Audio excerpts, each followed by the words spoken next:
Hello दोस्तों, हम लोगों ने टेंस की सीरीज़ शुरू की थी।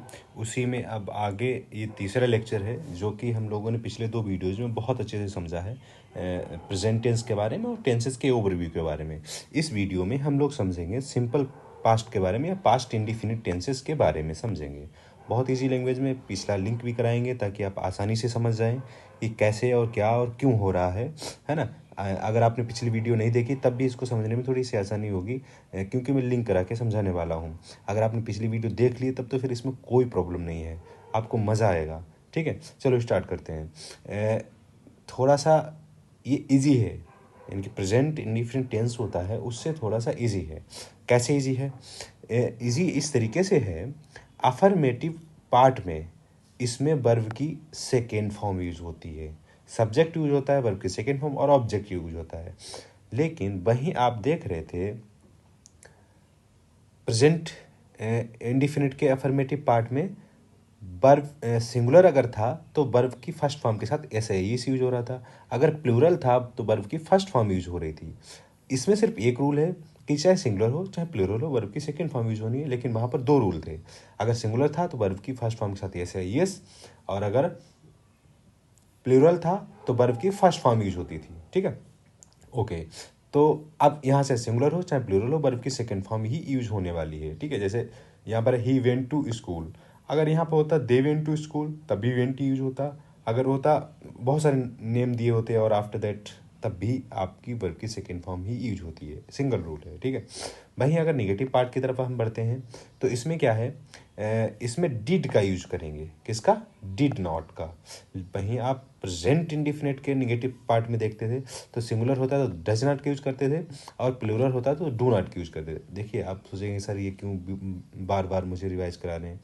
ये लिंक करा रहे हैं आपका। अगर आपने माइंड में लिंक कर लिया कि उसमें और इसमें डिफरेंस क्या था या क्या है, तो आपको समझने में आसानी हो जाएगी, है ना। नहीं तो लेक्चर तो बहुत सारे पढ़े हैं यूट्यूब पे और बहुत सारे टीचर्स ने बहुत अच्छा अच्छा पढ़ाया है, लेकिन अगर लिंक करके आप पढ़ते हैं तो आपको मज़ा आएगा और कभी प्रॉब्लम नहीं होगी। ठीक है, इसलिए लिंक करा रहे हैं।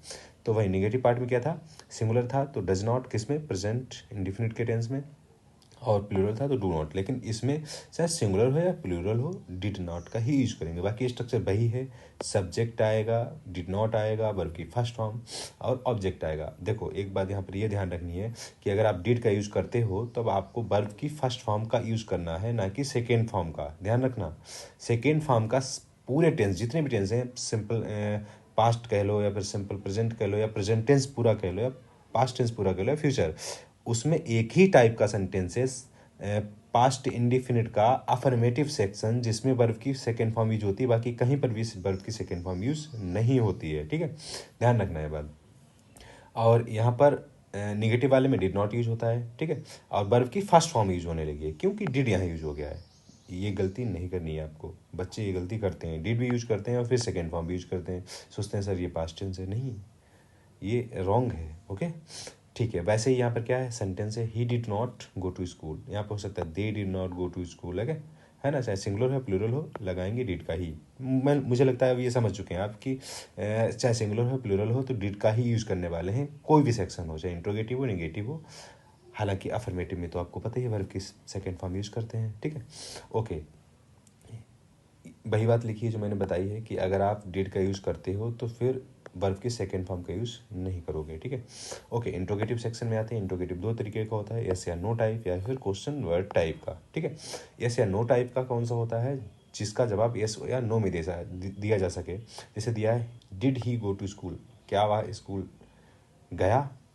तो आप क्या बोलोगे? आप गया होगा तो बोलोगे हाँ गया, और अगर नहीं गया तो नहीं। तो इसका आंसर आप यस या नो में दे सकते हो। इसमें क्या है, चाहे सिंगुलर हो प्लूरल हो, यूज करेंगे सिर्फ डिड का ही। लेकिन उसमें क्या था, किसमें? प्रेजेंट इंडिफिनिट के इंट्रोगेटिव में अगर सिंगुलर होता था, क्या होता था? सिंगुलर होता था तो यूज करते थे डज का।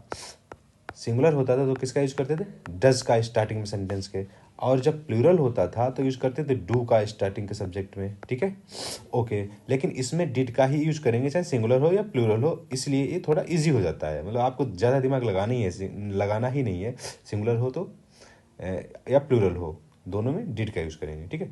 ओके, वही अगर इसके एस एन ओ टाइप के निगेटिव सेक्शन को देखें तो सब्जेक्ट और वर्ब के बीच में नॉट का यूज़ करेंगे, सब्जेक्ट और वर्ब के बीच में नॉट का यूज़ करेंगे, ठीक है।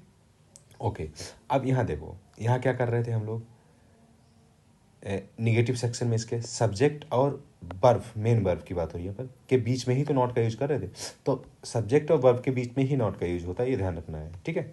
ओके, अब वहीं आते हैं हम क्वेश्चन वर्ड टाइप में। तो क्या है इसमें भी वही डिड का यूज करेंगे, चाहे सिंगुलर हो या प्लूरल हो, बस क्वेश्चन वर्ड का यूज कर देंगे, व्हाट, वेयर, व्हाई, व्हेन, इन सब का यूज करते रहेंगे, ठीक है। तो वही बात है इसमें। क्वेश्चन बाकी देखिए, ये वाला सेक्शन देखिए, ये वाला section yes or no type का ही एकदम कॉपी है। डिड सब्जेक्ट वर्ब की फर्स्ट फॉर्म और ऑब्जेक्ट, डिड सब्जेक्ट वर्ब की फर्स्ट फॉर्म और ऑब्जेक्ट, क्या ऐड कर दिया, क्वेश्चन वर्ड आगे, बस दैट्स इट, और कुछ भी डिफरेंस नहीं है। ओके, अब हम नेगेटिव पार्ट की बात करें, वही होता है सब्जेक्ट और वर्ब के बीच में ही नॉट का यूज करते हैं। देखो, what did he not go to school, क्या वह स्कूल नहीं गया, तो क्या हो जाएगा, ही और गो, यानी कि ही क्या है, सब्जेक्ट है, गो क्या है, मेन वर्ब है, उसके बीच में नॉट का यूज करेंगे। तो आपने ये पैटर्न समझा कि सब्जेक्ट और मेन वर्ब के बीच में ही नॉट का यूज करते हैं, और जब क्वेश्चन वर्ड टाइप है कि तो सिर्फ उसके आगे क्वेश्चन वर्ड का ऐड कर देते हैं, किसके आगे, एस या नो टाइप के आगे क्वेश्चन वर्ड यूज कर दो तो वो क्वेश्चन वर्ड टाइप का सेंटेंस हो जाता है, ठीक है। तो ठीक है, तो आपने क्या समझा कि अफर्मेटिव सेक्शन अगर है तो वर्ब की सेकेंड फॉर्म यूज करेंगे, और बाकी अगर निगेटिव सेक्शन है, इंट्रोगेटिव सेक्शन है, तो डिड का यूज करेंगे, चाहे वो सिंगुलर हो या प्लूरल हो। ओके, ठीक है, तो बस इतना ही था इस लेक्चर में, and thanks for watching. If you like this lecture please share and subscribe. Okay, thank you.